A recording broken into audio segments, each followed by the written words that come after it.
Google বা অনলাইনে আপনার একটি টি শার্ট পছন্দ হয়েছে, সেটা কিভাবে ম্যাচ করে নেবেন আপনার পোশাকের সাথে, চলুন দেখে নেওয়া যাক। প্রথমে আমরা চলে যাব গুগল ক্রোমের অ্যাপসটি আমরা ওপেন করে নিব। গুগল ক্রোম অ্যাপসটি ওপেন করার পর আমরা এখানে লিখব colours viral try on, already চলে আসছে, আমরা এটা ওপেন করে নেব। ওপেন করে নেওয়ার পর আমরা সরাসরি এই পেজে আমরা ঢোকার পর আমরা অ্যাপসটি আবার ওই পেজটা ওপেন করব। Colours virtual try on it the wild, এখানে নিচে একটু স্ক্রল করে আসবো। দেখতে পাচ্ছেন এখানে লেখা আছে ক্রপ ইমেজ, মানে আমি যে ইমেজটার সাথে যে পোশাকটা অ্যাড করতে চাচ্ছি, প্রথমে আমার ইমেজটা আমি এখানে সিলেক্ট করব। অলরেডি কিন্তু ইমেজটা চলে আসছে।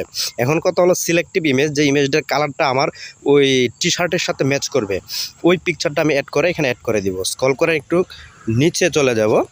নিচে যাওয়ার পর দেখেন এখানে লেখা আছে আপনার রানে আমরা ক্লিক করব। রানে ক্লিক করার পর একটু অপেক্ষা করবেন। অপেক্ষা করলে দেখা যাবে আপনার অলরেডি কিন্তু সার্চিং হচ্ছে। এটা কমপ্লিট হওয়ার পর অলরেডি কিন্তু আপনার ওই টি শার্টটার কালারটা আপনার টি শার্টের কালারে পরিবর্তন হয়ে যাবে। দেখতেই পাচ্ছেন অলরেডি ফাইনাল রেজাল্ট চলে আসছে।